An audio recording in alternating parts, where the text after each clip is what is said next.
The topic for this video is water. The essential question is, what is hydrogen bonding and how does it affect water's properties? So we're going to talk about intermolecular bonds, and these are bonds that occur in between molecules. So we have bonds that create the molecules themselves, and then these occur in between each molecule. This is happening because polar molecules don't share their electrons equally, and what that creates is a situation where they are a little bit more negative at one end, where all the electrons are, and a little bit more positive at the other end. So because of that, the negative end attracts the positive end of a different molecule, and then those two molecules stick together. However, these bonds are not as strong as the bonds inside the molecule. So you have your ionic or your covalent bonds creating the molecule. Those are much, much stronger than intermolecular bonds. So the type of intermolecular bond we're going to focus on is the hydrogen bond.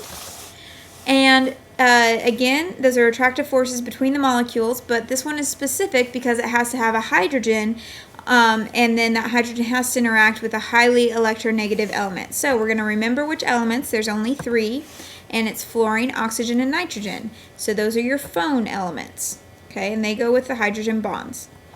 So for example, we have water. So in water, the oxygen on one molecule might attract the hydrogen on another molecule.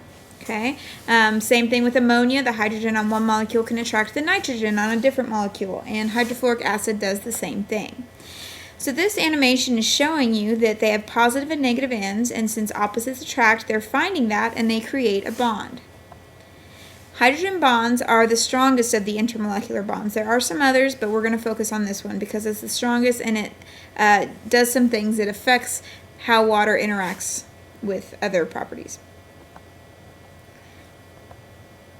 Okay, so once again, inside water, holding that one oxygen and two hydrogens together are the covalent bonds, and they're sharing electrons, but they're sharing them unequally. So that oxygen holds the electrons a little bit tighter than the hydrogen does, and that gives the hydrogen a little bit of a positive charge. And that little squiggle is a delta, and it means partial, so that's partially positive. Oxygen's holding the electrons tighter, so that gives them a little bit of a negative charge. Okay, so we have negative charges on our oxygens, partially negative, and we have partially positive on our hydrogens. Okay, and what that creates is an attraction between the molecules. Those partial negatives and partial positives find each other, and they try to stick together. And so those would be the hydrogen bonds. Those are really strong. Again, not as strong as the bonds inside, but they're still really strong, and they affect water's properties. They create a high surface tension for water, a low vapor pressure for water, and a high boiling point of water.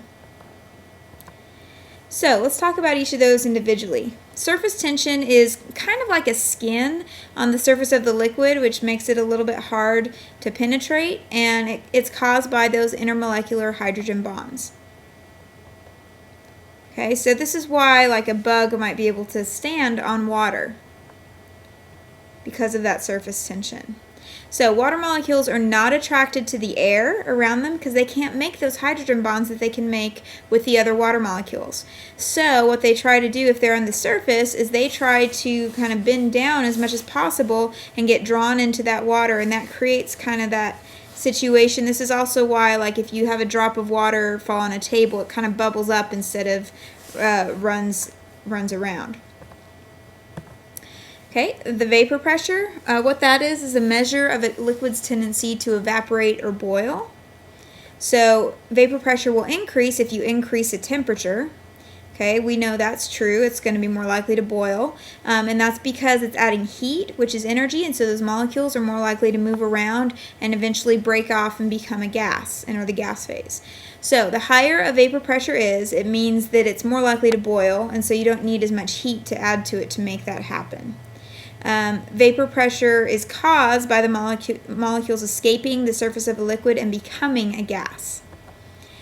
And the hydrogen bonds hold water molecules together, and so they don't want to escape. So their vapor pressure is really low. Water's not very likely to boil, which leads us to the next property, which was the high boiling point of water. So the boiling point is when that vapor pressure equals the atmospheric pressure of the atmosphere pushing down on the liquid. Okay, so the normal boiling point for water at 1 atmosphere, which would be sea level, is 100 degrees Celsius. Okay, and so when you have boiling, bubbles can form and rise since the vapor pressure can overcome atmospheric pressure. So it has all this atmospheric pressure pushing down, and the vapor pressure equals it if you add enough heat. Okay, so the water molecules, again, do not want to break apart because of their hydrogen bonds. So you have to add a lot of heat, which is energy, to give the molecules enough energy to want to bounce around enough to break away from being in the liquid phase.